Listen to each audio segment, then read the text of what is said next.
नमस्कार। कृष्णांजलि स्टूडियो विश्रामपुर आप सबका हार्दिक अभिनंदन करती है। छत्तीसगढ़ी गीत, हिंदी ट्रैक या विज्ञापन रिकॉर्डिंग हेतु संपर्क करें श्री सुरेंद्र निषाद जी, विश्रामपुर।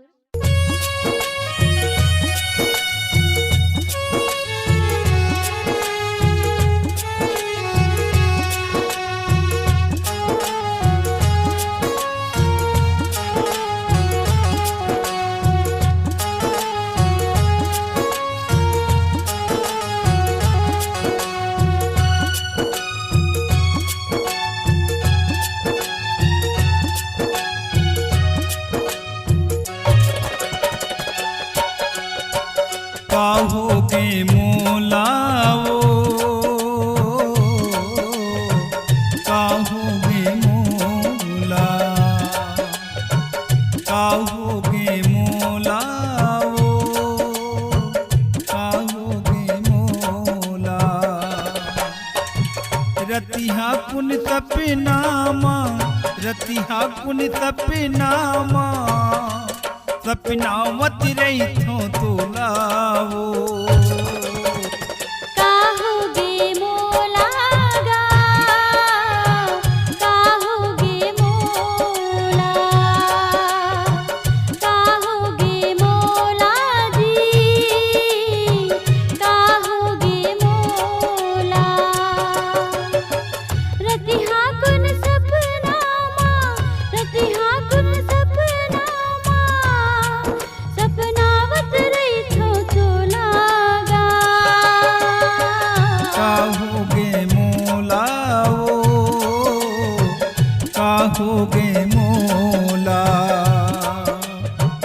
काहोगे मोलागा, काहोगे मोला।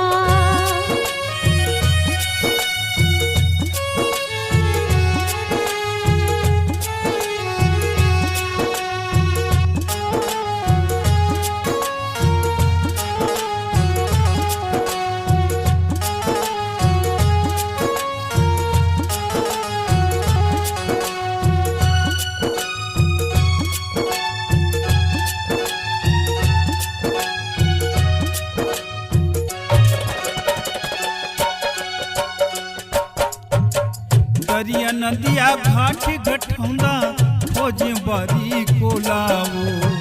देखे बिना मोरी मयारू तरसती है मोरी चोलावो।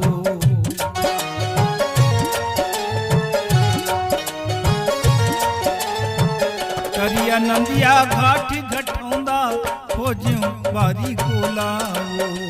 देखे बिना मोरी मयारू तरसती मोरी चोलावो। काहोगे मोलावो, काहोगे मोला, काहोगे मोलावो, काहोगे मोला। काहोगे मोलागा, काहोगे मोला,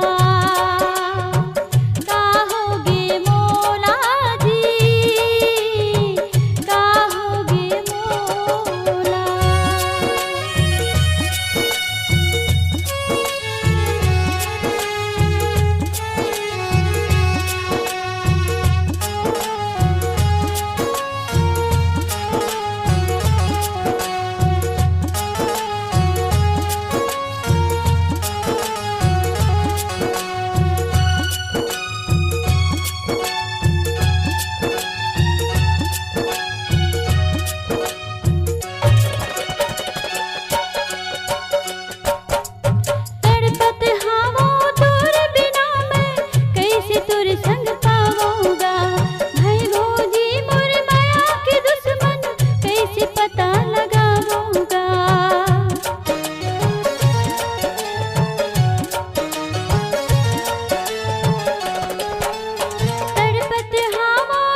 मोला